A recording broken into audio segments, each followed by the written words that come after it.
നമസ്കാരം, ഇൻസൈഡിലേക്ക് സ്വാഗതം. കേരള സർവകലാശാലയിൽ ഗവർണർക്ക് നേരെ നടന്ന കയ്യേറ്റ ശ്രമം. ഗവർണർ പങ്കെടുക്കാനെത്തിയ സെനറ്റ് ഹാളിന്റെ വാതിൽ തല്ലിത്തുറക്കാൻ, ചവിട്ടി തുറക്കാനായി SFIക്കാർ നടത്തിയ പ്രതിഷേധം അത് അതിരുവിട്ടുപോയി എന്ന് പലരും പരാമർശിച്ച ഒരു വിഷയം തന്നെയാണ്.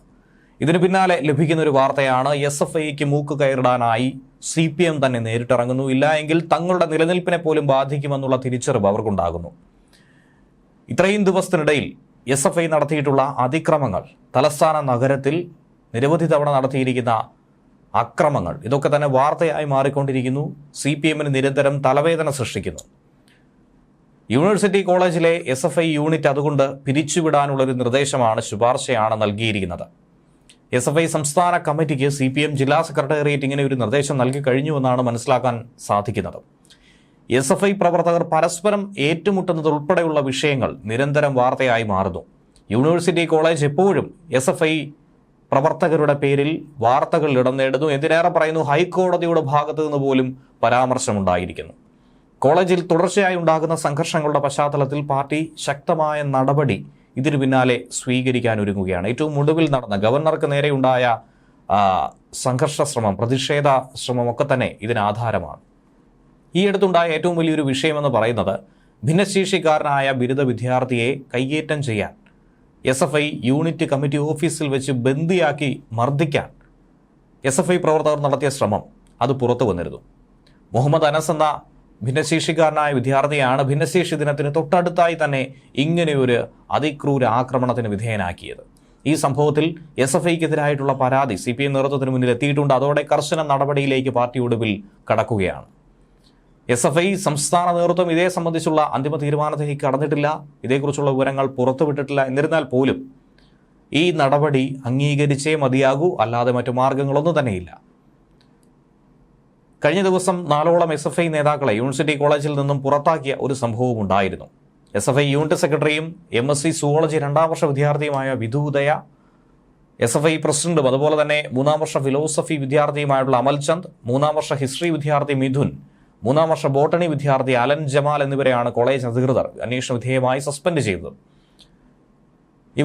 ഇവർക്കെതിരെ ഗുരുതരമായ വകുപ്പ് ചുമത്തി പോലീസ് കേസെടുത്തിട്ടുണ്ട്. മുൻകൂർ ജാമ്യത്തിനായി കോടതിയെ സമീപിച്ചതോടെ അറസ്റ്റ് നടപടികളിൽ നിന്നും കോടതി പോലീസിനെ വിലക്കുകയും ചെയ്തിട്ടുണ്ട്. ഡിസംബർ 2ാം തീയതിയാണ് കോളേജിൽ ഭിന്നശേഷിക്കാരനായ ബിരുദ വിദ്യാർത്ഥി മുഹമ്മദ് അനസിനെ യൂണിറ്റ് കമ്മിറ്റി ഓഫീസിൽ വെച്ച് ബന്ദിയാക്കി ഇവർ മർദ്ദിച്ചത്. എന്നാൽ ഇയാളെ രക്ഷിക്കാനെത്തിയ കൂട്ടുകാരനായ അഫ്സലിനെയും SFI പ്രവർത്തകർ മർദ്ദിച്ചുവെന്നാണ് പരാതിയുള്ളത്. ഇങ്ങനെയൊക്കെയുള്ള സംഭവങ്ങൾ നടന്ന് അതിൻ്റെ പ്രശ്നങ്ങൾ വലിയ തോതിൽ ആളിക്കത്തിക്കൊണ്ടിരിക്കുമ്പോഴാണ് കേരള സർവകലാശാല ക്യാമ്പസിൽ സംസ്കൃത വിഭാഗം സംഘടിപ്പിച്ച സെമിനാർ ഉദ്ഘാടനം ചെയ്യാനെത്തിയ ഗവർണർ ആരിഫ് മുഹമ്മദ് ഖാനെതിരെയും ശക്തമായ പ്രതിഷേധവുമായി SFI മുന്നിട്ടിറങ്ങിയത്. സെനറ്റ് ഹാളിന് പുറത്ത് മുദ്രാവാക്യം വിളിച്ചുകൊണ്ടുള്ള പ്രതിഷേധം പോലീസുമായിട്ടുള്ള സംഘർഷത്തിലാണ് കലാശിച്ചത്. മുൻകൂട്ടി പറഞ്ഞതനുസരിച്ചല്ലായിരുന്നു സമര പരിപാടികൾ. സെനറ്റ് ഹാളിന്റെ വാതിൽ തന്നെ ചവിട്ടി പൊളിക്കാനായി SFIക്കാർ ശ്രമിച്ചു. ഹാളിനകത്ത് കുടുങ്ങിപ്പോയ ഗവർണർ ഉൾപ്പെടെയുള്ളവർക്ക് പുറത്തിറങ്ങാൻ പോലും കഴിയാത്തൊരു സ്ഥിതിവിശേഷമുണ്ടായി. ഗവർണർ പുറത്തേക്കിറങ്ങുന്ന 2 കതകിന് മുന്നിലും SFI പ്രവർത്തകർ ഇരുന്ന് സമരം ചെയ്തുകൊണ്ടിരുന്നു.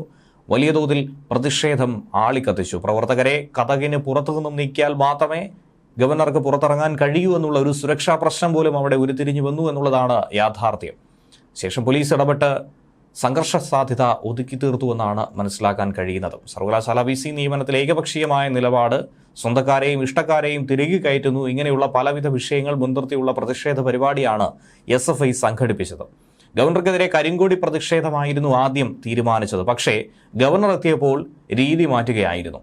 പ്രവർത്തകരൊക്കെ തന്നെ യൂണിവേഴ്സിറ്റിയിലേക്ക് അകമ്പടിയോടുകൂടി മാർച്ചായി തന്നെ പ്രതിഷേധവുമായി എത്തിച്ചേരുകയായിരുന്നു. ഗേറ്റിന്റെ പൂട്ട് തകർത്ത് മതിൽ ചാടിക്കടന്ന് അകത്തേക്ക് കടന്നു.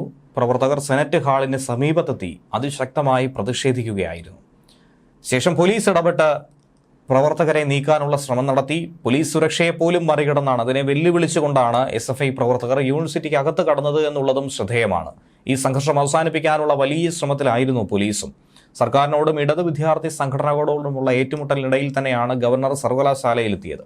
ആഗോള പ്രശ്നങ്ങളും സംസ്കൃത വിജ്ഞാന വ്യവസ്ഥയും എന്നൊരു വിഷയവുമായി ബന്ധപ്പെട്ടുള്ള ത്രിദിന ശില്പശാല ഉദ്ഘാടനത്തിനാണ് ഗവർണർ എത്തിയത്. എന്നാൽ എന്തുകൊണ്ട് ഗവർണറെ പ്രത്യേകിച്ചും സർവകലാശാലയിലേക്ക് വിളിപ്പിച്ചു എന്ന് ചോദിച്ചപ്പോൾ ഗവർണറെ ഉദ്ഘാടകനായി ക്ഷണിക്കാൻ തീരുമാനിക്കുന്ന ഘട്ടത്തിൽ തന്നെ വലിയ വിവാദങ്ങൾ ഉണ്ടായ സാഹചര്യത്തിൽ പോലും വിദ്യാഭ്യാസ വിചക്ഷണൻ എന്ന നിലയിലാണ് ഗവർണറെ ശില്പശാല ഉദ്ഘാടകനായി എത്തിച്ചിട്ടുള്ളത്.